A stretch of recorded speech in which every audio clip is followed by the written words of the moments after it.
بسم اللہ الرحمن الرحیم۔ السلام علیکم۔ لوگ جوک در جوک رضاکارانہ انداز میں مسلح ہو کر اسپین کے مرکزی شہر پہنچنے لگے تاکہ رازرک کے لشکر میں شامل ہو کر مسلمانوں کے خلاف جنگ میں حصہ لے سکیں۔ پادری اپنی کلیساؤں اور راہب اپنی خانقاہوں سے نکل کر پورے اسپین میں پھیل گئے اور جگہ جگہ تقریریں کرتے ہوئے لوگوں کے جذبات کو مسلمانوں کے خلاف بھڑکانے لگے، یہاں تک کہ مسلمانوں کا مقابلہ کرنے کے لیے رازرک نے لاکھوں مسلح افراد پر مشتمل ایک جرار لشکر تیار کر لیا۔ طارق بن زیاد کے جاسوس یہ ساری خبریں اس تک پہنچا رہے تھے، لہٰذا اس نے اس ساری صورتحال سے موسیٰ بن نصیر کو آگاہ کر دیا۔ صورتحال کی نزاکت کو دیکھتے ہوئے موسیٰ بن نصیر نے 5000 کا مزید ایک لشکر طارق بن زیاد کی مدد کے لیے روانہ کر دیا۔ اس طرح اسپین کے اندر طارق بن زیاد اور طریف بن مالک کے پاس 12000 کا لشکر ہو گیا، جبکہ ان کے مقابلے میں رازرک بادشاہ لاکھوں کا لشکر لے کر اترنے والا تھا۔ اپنے جرار لشکر کے ساتھ ایک یلغار کی صورت میں پیش قدمی کرتا ہوا رازرک دریائے رباطہ کے کنارے طارق بن زیاد کے عین سامنے آن کھڑا ہوا۔ وہ 2 گھوڑوں کے تخت پر زر و جواہرات کے لباس میں بیٹھا ہوا تھا۔ اس کے زیر کمان انسانوں کا جنگل تھا، ہر طرف اسلحے سے آراستہ عسکری دکھائی دے رہے تھے۔ وافر تعداد میں ذخیرہ رسد اور دیگر ضروریات کا سامان اس کے ہمراہ تھا۔ لشکر کے پیچھے باربرداری کے سامان بے شمار جانوروں پر لدے ہوئے تھے۔ یہ سب رازرک اپنے ساتھ اس غرض کے تحت لایا تھا کہ دشمن کو جنگ میں آسانی سے شکست دے دے گا اور پھر دشمن کو قیدی بنا کر رسیوں سے باندھ کر وہ انہیں اپنی سلطنت میں پھرائے گا تاکہ آئندہ پھر کسی قوت کو اسپین پر حملہ آور ہونے کی ہمت اور جرت نہ ہو۔ رازرک کے مقابلے میں طارق بن زیاد کے پاس صرف 12000 پردیسی مجاہد تھے، جو نہ اعلیٰ قسم کا اسلحہ رکھتے تھے اور نہ ان کے پاس سواری کے لیے زیادہ گھوڑے تھے۔ وہ زری پہنے، سفید امامے باندھے، کندھوں پر کمانے لٹکائے، اپنی کمر پر تیروں برے ترکش باندھے ہوئے اور اپنے ہاتھوں میں خمدار عربی تلواریں تھامے ہوئے تھے۔ اپنے اور دشمن کے لشکر کی تعداد کا فرق دیکھتے ہوئے اور جنگی صورتحال کا اندازہ لگاتے ہوئے طارق بن زیاد نے ایک بہت بڑا فیصلہ کیا۔ اس نے جھیل لاجندہ کے ساحل پر کھڑی اپنی کشتیوں کو آگ لگانے کا حکم دے دیا۔ جس وقت ان کشتیوں سے آگ کے شعلے اور دھواں آسمان کی طرف بلند ہو رہا تھا، اس وقت طارق اپنے لشکر کی صفیں درست کرنے کے بعد ایک بلند جگہ پر کھڑا ہو کر اپنے لشکریوں کو مخاطب کر کے کہنے لگا، سنو میرے ساتھیوں، تمہارا دشمن جسے اپنے لشکر کی صحیح تعداد تک کا بھی علم نہیں، وہ تمہارے سامنے صفیں درست کیے کھڑا ہے۔ میں طارق بن زیاد تمہارے سالار کی حیثیت سے تمہارے ساتھ اور آگے آگے رہ کر دشمن سے جنگ کروں گا۔ میرے عزیزوں، اپنے دشمنوں پر برستی آگ کی طرح حملہ آور ہونا، دشمنوں کے ساغر ہستی کو توڑ پھوڑ دینا اور ان کی حالت بون بون کو ترستی زمین جیسی بنا کر رکھ دینا۔ اسلام کے نیک دل فرزندوں، اسپین کا بادشاہ اور تمہارے دشمن کے لشکر کا سالار رازرک ایک انتہائی برا اور گنہگار انسان ہے۔ اس نے نہ جانے کتنی راتوں کی مانگ کو سنوالا دیا ہے، کتنی صبحوں کا خون نچوڑا اور کتنے کڑیل جوانوں کو شاخ کی طرح توڑا ہوگا، عروس فطرت جیسی پاکیزہ ان گنت لڑکیوں کو بے آبرو کیا ہوگا۔ صرف خود زندہ رہنے کی پاداش میں اس نے اوروں کا خون بہایا ہوگا۔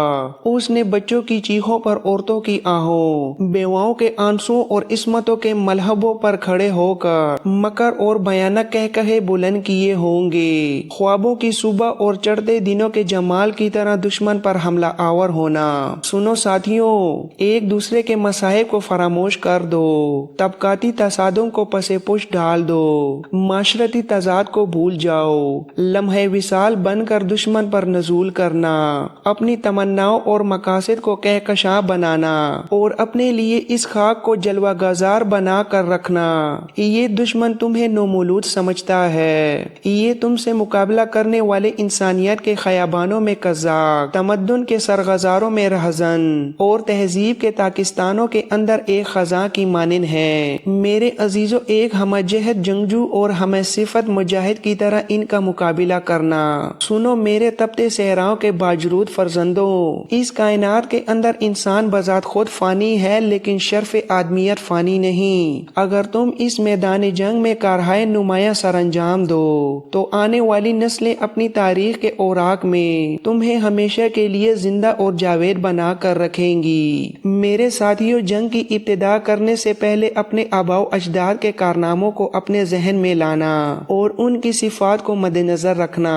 وہ فرات کی طغیانی کی طرح عناصر کے طوفان بن کر اپنے دشمنوں پر ضرب لگاتے رہے اور کامیابی و کامرانی حاصل کرتے رہے۔ سنو ساتھیوں، اگر اپنے آباء و اجداد کی طرح تم بھی اپنے رب کی عظمت کے قصیدے گاتے، خداوند کی کبریائی کے گیت اور اس کی یکتائی کے نغمے بلند کرتے ہوئے دشمن پر حملہ آور ہو، تو میں تمہیں یقین دلاتا ہوں کہ تمہاری فتح مندی یقینی اور واضح ہے۔ اپنے پیچھے نگاہ دوڑا کر دیکھو، میں نے ان کشتیوں کو آگ لگا دی ہے جن میں ہم نے افریقہ کے ساحل سے اسپین کی اس سرزمین تک سفر کیا، تاکہ کسی لشکری کے ذہن میں یہ بات نہ رہے کہ اس میدان سے نکل کر وہ افریقہ کی طرف بھاگ جانے میں کامیاب ہو جائے گا۔ سنو، ہمارے پیچھے اب سمندر اور سامنے دشمن کا جرار لشکر ہے۔ خداوند کی قسم، اب سوائے صبر و استقلال کے ہمارے لیے کوئی چارہ اور طریقہ کار باقی نہیں رہا، اور یہی دو طاقتیں ہیں جو کبھی بھی مرغوب نہیں کی جا سکتی۔ اگر تم نے میری باتوں پر عمل نہ کیا تو پھر سن رکھو، میری اور تم سب کی حالت بخیلوں کے دسترخوان پر مفت خوروں کی سی ہو کر رہ جائے گی۔ سنو میرے عزیزوں، میں تمہیں جو دعوت دے رہا ہوں، اس دعوت کو قبول کرنے والا سب سے پہلا شخص میں ہوں۔ مجھے جو تم کرتے دیکھو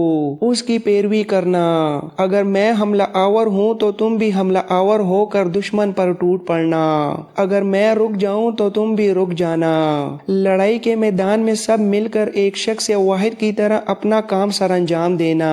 جس وقت دونوں لشکر آپس میں ٹکرائیں، اس وقت میں خاص طور پر رازق پر حملہ آور ہوں گا اور میں سرکش کا کام تمام کرنے کی کوشش کروں گا۔ اگر وہ میرے ہاتھوں اس جنگ میں مارا گیا تو فتح مندی لمحوں کے اندر تمہارے قدم چومے گی، اور اگر میں خود اس جنگ میں مارا گیا تو سنو، تمہارے اندر طریف بن مالک، مخیث اور عبداللہ جیسے جرأت مند سالار ہیں۔ میرے بعد وہ تمہاری رہنمائی کریں گے اور تمہیں فتح مندی کی منزل پر پہنچا کر رہیں گے۔ اگر میں منزل تک پہنچنے سے پہلے مارا جاؤں تو میرے عزم کو پورا کرنا، دشمن پر حملہ آور ہو کر اس کا کام تمام کرنا اور اس سرزمین کی فتح کو مکمل کرنا۔ ساتھیوں، اگر میں اس جنگ میں مارا جاؤں تو غمگین نہ ہونا اور نہ رنج و ملال کرنا، نہ آپس میں جھگڑا کر کے ایک دوسرے سے لڑنا، ورنہ تمہارے پاؤں اکھڑ جائیں گے اور دشمن کے لیے تم پیٹ پھیر دو گے، قتل و گرفتار ہو کر برباد ہو کر رہ جاؤ گے۔ خبردار، کسی بھی صورت شکست اور پستی کو قبول نہ کرنا اور اپنے آپ کو ہرگز دشمنوں کے حوالے نہ کرنا۔ تمہارے لیے مشقت اور فاقہ کشی کے ذریعے شرف و عظمت اور راحت و آرام اور حصول شہادت کے لیے ثواب آخرت مقرر کیا گیا ہے۔ ان سعادتوں کو حاصل کرنے کے لیے آگے بڑھنا، اور اگر تم نے یہ کر لیا تو اللہ کا فضل اور احسان تمہارے ساتھ ہوگا، اور وہ تمہیں آئندہ ہونے والے بڑے گھاٹے اور آنے والی نسلوں میں برے الفاظوں سے یاد کیے جانے سے بچا کر رکھے گا۔ یہاں تک کہنے کے بعد طارق بن زیاد خاموش ہو گیا۔ اس کی تقریر کے پرجوش الفاظ سے اس کے لشکریوں کے دل عظمت و ہمت اور جوش و خروش کی امیدوں سے بھر گئے۔ اس موقع پر لشکر کے کئی ساتھی اور لشکری اٹھ کر سامنے آئے اور بلند آوازوں میں اپنے لشکر کے ساتھیوں اور طارق بن زیاد کے ساتھ آخری فتح تک اپنی جانوں کو قربان کر دینے کا عزم کرنے لگے۔ اس کے بعد طارق بن زیاد، طریف بن مالک، مغیث اور عبداللہ کے ساتھ اپنی صفوں کا ایک آخری جائزہ لینے کے بعد اپنے لشکر کے سامنے آ کر کھڑا ہو گیا۔ جنگ کا آغاز رازق کی طرف سے کیا گیا۔ انفرادی جنگ کے لیے اس نے اپنے ایک سورما کو اتارا جو سر سے لے کر پاؤں تک لوہے میں غرق تھا۔ وہ جنگجو اور سورما اپنے گھوڑے کو بڑی تیزی اور خونخواری کے ساتھ دوڑاتا ہوا میدان کے وسط میں آیا اور اپنی تلوار کو فضا کے اندر بلند کر کے آگے پیچھے اور دائیں بائیں لہراتے ہوئے بلند آواز میں اسلامی لشکر کو مخاطب کر کے مقابلے کے لیے للکارا۔ اس موقع پر طارق بن زیاد نے اپنے دائیں طرف اپنے گھوڑے پر سوار کھڑے طریف بن مالک کی طرف دیکھتے ہوئے پوچھا، اے ابن مالک، تم میدان میں اترتے ہو یا میں خود دشمن کے اس جنگجو کا مقابلہ کرنے کے لیے میدان میں اتروں؟ اس پر طریف بن مالک نے فوراً بڑی عاجزی و انکساری سے طارق بن زیاد کی طرف دیکھتے ہوئے کہا، اے ابن زیاد، میرے بھائی، میرے دوست، میرے محسن، آپ کو میدان میں اتر کر زحمت کرنے کی ضرورت نہیں۔ میں ان اسپینی سرماؤں اور جنگجوؤں کے طریقے جنگ سے خوب اچھی طرح آگاہ ہوں۔ میں خود میدان میں اترتا ہوں اور آپ کو یقین دلاتا ہوں کہ لمحوں کے اندر میں میدان میں اترنے والے اس جنگجو کو میدان سے بھاگ جانے پر مجبور کر دوں گا۔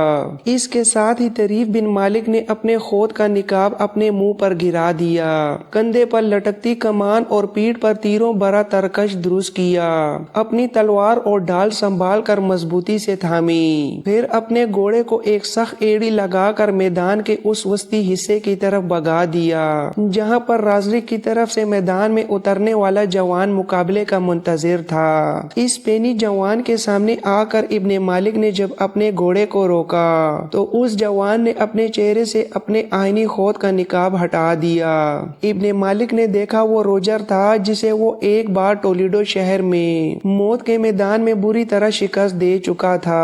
اپنے چہرے سے اپنا آئینی نقاب ہٹانے کے بعد روجر نے ابن مالک کو مخاطب کرتے ہوئے کہا، اے اجنبی، اس سے پہلے کہ میں موج غم کی طرح تم پر حملہ آور ہوں، تجھے شاخوں کی طرح توڑ دوں، تیری حالت خوابوں کے اجڑے کھیت، خود فریبی کے خواب اور اجڑی تاریک رات جیسی کروں۔ تو اپنے چہرے سے اپنے خود کا نقاب ہٹا، مجھے اپنا نام بتا تاکہ میں جان سکوں کہ کون میرے ہاتھوں مرنے کے لیے میدان میں اترا ہے۔ سن، میرا نام روجر ہے اور میں رازق کے لشکر کا وہ نوجوان ہوں جو اپنے مدمقابل پر وارد ہو کر لمحوں کے اندر اس کی ساری اکڑ نکال کر رکھ دیتا ہوں، لہٰذا اپنے چہرے سے اپنا نقاب ہٹا اور اپنا نام بتا، اس کے بعد میں اس میدان میں تم پر موت طاری کروں گا۔ روجر کی اس گفتگو کے جواب میں طریف بن مالک اسے مخاطب کر کے کہنے لگا، اے منحنی بیمار انسان، مجھے گمنام اور ناشنا ہی رہنے دے۔ میں اس گمنامی کی حالت میں تم پر موت کا مایوس چہرہ بن کر نازل ہونا چاہتا ہوں۔ اگر اس موقع پر میں نے اپنے چہرے سے اپنا نقاب ہٹا دیا اور تجھ پر میں نے اپنا آپ ظاہر کر دیا تو پھر یہ جان لے کہ میری اصلیت جاننے کے بعد تیری حالت اجڑے سنسار اور خزاں کی خاموش شام کی سی ہو کر رہ جائے گی، اور اس میدان کے اندر میرے سامنے تیرے جسم و روح کی ساری کیفیت عریاں ہو جائے گی۔ تو مجھ سے مقابلہ کیے بغیر اپنے آپ کو موت کی سرحد پر کھڑا دیکھے گا۔ مجھے دیکھنے اور پہچاننے کے بعد اے روجر، تیری حالت یقینی طور پر لاچار انسان، محتاج بھکاری اور فکر معاش میں تھکے مسافر جیسی ہو کر رہ جائے گی۔ اے روجر، میں تمہیں یقین دلاتا ہوں کہ جب میں خواب کی آسودگی کے ساتھ تم پر حملہ آور ہو کر تجھے اجل کی بیڑیاں پہناؤں گا تو تیری تنی ہوئی شریانوں کے اندر خون منجمد ہو جائے گا اور تو اس میدان کے اندر ذلت کی ایک مثال بن کر رہ جائے گا۔ لہٰذا تیری بہتری اسی میں ہے کہ میرے چہرے پر خود کا نقاب پڑا رہنے دے اور اسی حالت میں مجھ پر حملہ آور ہو۔ اگر میں نے نقاب ہٹا دیا تو میرے ساتھ مقابلہ نہیں کر سکے گا۔ جواب میں روجر ہٹ درمی اور ضد کا مظاہرہ کرتے ہوئے کہنے لگا، اے اجنبی، مجھے باتوں کی بھول بھلائیوں میں ڈال کر وقت گزارنے کی کوشش نہ کر۔ جب تک تو اپنے چہرے سے نقاب نہیں ہٹائے گا تب تک میں تیرے ساتھ مقابلے کی ابتدا نہیں کروں گا۔ اگر تو اپنے چہرے سے خود کا نقاب نہیں ہٹانا چاہتا تو میں سمجھوں گا کہ تم میرے ساتھ مقابلہ کرنے سے گریزاں ہو، لہٰذا ایسی صورت میں تو واپس چلا جا اور کسی دوسرے کو میرے مقابلے کے لیے بھیج تاکہ میری خواہش اور مرضی کے مطابق ہمارے درمیان کوئی مقابلہ ہو سکے۔ روجر کی یہ گفتگو سن کر طریف بن مالک حرکت میں آیا اور اپنے چہرے سے خود کا نقاب ہٹا دیا۔ طریف بن مالک کو اپنے گھوڑے پر سوار اپنے سامنے دیکھ کر روجر کا رنگ پیلا پڑ گیا۔ وہ کچھ کہنے کے بجائے بے قرار رات کے سناٹے کی سی خاموشی اختیار کر کے رہ گیا۔ اس کی آنکھوں کے اندر کلفتوں کے سنگریزے برسنے لگے اور جسم پر خوف کی کپ کپی طاری ہو گئی۔ گئی۔ اس کی یہ حالت دیکھتے ہوئے طریف بن مالک نے نمی میں ڈوبی ہوئی ہوا جیسے لہجے میں مخاطب کر کے کہا، اے روجر، میں نے تمہیں کہا تھا نا کہ میرے چہرے سے نقاب نہ ہٹا اور مجھے اجنبی اور ناشنا کی حیثیت سے اپنے ساتھ مقابلہ کرنے دے، لیکن تو نے میری بات نہ مانی۔ اب جب کہ میں نے اپنے چہرے سے تیرے کہنے کے مطابق نقاب ہٹایا ہے تو میں دیکھ رہا ہوں کہ تیری حالت صدیوں کے جلتے لمحات جیسی ہو کر رہ گئی ہے۔ دیکھ اپنی حالت کو اور سنبھال کر آگے بڑھ کہ پھر دونوں آپس میں مقابلہ کریں۔ طریف بن مالک کو دیکھتے ہی روجر بیچارے پر خوف طاری ہو چکا تھا، لہذا مقابلہ کرنے کی بجائے وہ موڑا اور اپنے گھوڑے کو واپس موڑتا ہوا میدان جنگ سے بھاگ کھڑا ہوا۔ طریف بن مالک نے اپنے گھوڑے کو ایڑی لگاتے ہوئے اس کا تعاقب کیا اور لمحوں کے اندر اپنی تلوار برسا کر بھاگتے ہوئے روجر کی گردن کاٹ کر رکھ دی۔ اس کے بعد وہ پلٹا اور اپنے گھوڑے کو دوڑاتا ہوا اپنے لشکر کی طرف چلا گیا۔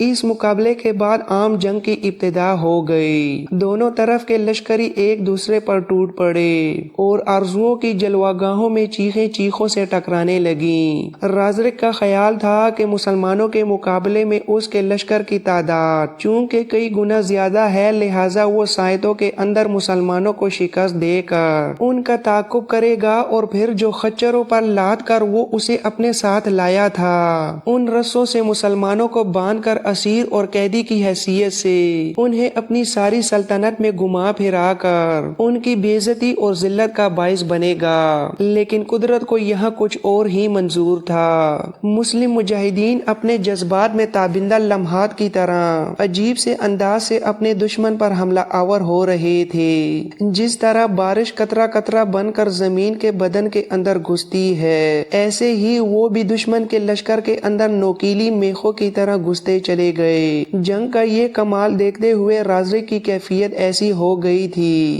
جیسے وہ ہزاروں برسوں کی گہری نیند سے چونک کر اٹھ کھڑا ہوا ہو، چونکہ اسے یہ امید تک نہیں تھی کہ اس کے لاکھوں پر مشتمل لشکر کے سامنے مٹھی بھر آہنی مجسموں اور سلگتی چٹانوں کی طرح جم کر رہ جائیں گے۔ وہ بڑی بے چینی اور بے تابی سے جنگ کا نظارہ کر رہا تھا۔ اس نے یہ بھی دیکھا کہ اس کے سامنے مسلح مجاہدین برے سمندر اور بل کھاتے تیز داروں کی طرح اس کے لشکریوں پر حملہ آور ہو کر نہ صرف یہ کہ زمین کی لرزتی روک کر خون سے بھر رہے تھے بلکہ اس کے لشکر کی حالت خزاں کی پیاس جیسی بناتے چلے جا رہے تھے۔ جنگ کا یہ سما دیکھتے ہوئے رازق نے تھوڑی دیر کے لیے آنکھیں بند کر لیں، پر ایسا کرنے سے جنگ میں نہ تو نرمی آ سکتی تھی اور نہ ہی وہ ذلت، تباہی اور کھولتے سیلاب سے بچ سکتا تھا، اس لیے کہ موت و نفس نفس کے بیابان میں سلگتی زندگی کو اپنی انتہا تک پہنچانے لگی تھی۔ طارق بن زیاد، طریف بن مالک، مغیث اور عبداللہ اپنے ساتھیوں کے ساتھ کچھ اس انداز میں حملہ آور ہو رہے تھے